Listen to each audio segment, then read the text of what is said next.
So, once upon a time you were a good girl. I was a very good girl. And how was that? How were you a very good girl? Because my mother was very, very keen on me being a very good girl, and my father thought I was born bad, so I tried very hard to be very, very good indeed. Right. And it wasn't very comfortable. So what happened the day when you, or the time when you realised you couldn't take it anymore? I remember being something like 17 or 18 and reading an article in a magazine, which was probably Cosmopolitan, and thinking that I didn't want to bring any children that I had up the way I was brought up, because it was so uncomfortable, and this was definitely not what I wanted for my own children. And that was one point that I didn't bring my daughter up that way at all. And then when I was in my 50s, I started to meditate. I learned to meditate, and I learned to meditate with a group that were all about inclusivity and being who you really are. Lovely. So now you've, as it were, come through, and your resilience, you found a resilience almost to spring back to. Yes. There's a new you. There is. And how does it feel now? Very different and very comfortable. Much more comfortable. I'm still finding out who I really am. There's still bits of me that appear, and I think, oh, that's new. But yes, it's much more comfortable. Okay, Lynn, thanks for talking.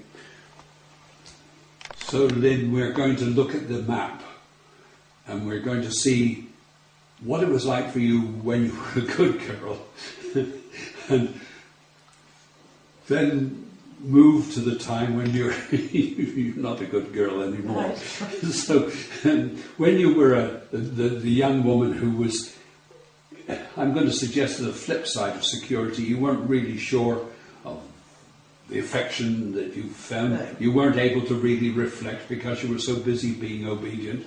And the understanding didn't come into it. No. And your participation, well, yes, you were sort of child of your parents, but there was no real giving and taking between them. Connection. And you weren't fundamentally creative because you were so busy being a good girl. And your sense of identity, which is the important thing, I'm going to suggest you had very little sense of your own identity. I didn't know who I was. Okay, so that's the flip side of this. Now, tell me what it's like now that you're not a good girl.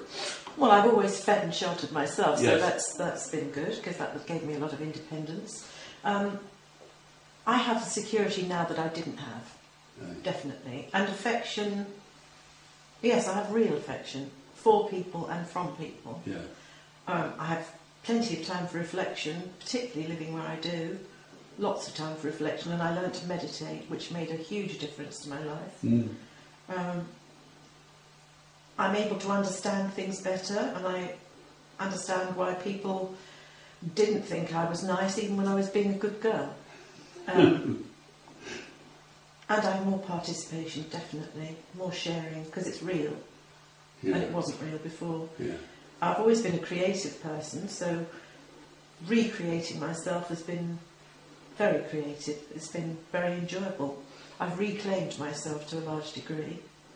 I have a sense of my own identity now, and I understand that some people will like it and some people will not like it, but I am me, and I have the freedom to choose to be me, which I didn't have before. Well, that's your story. That's my story. Thank you.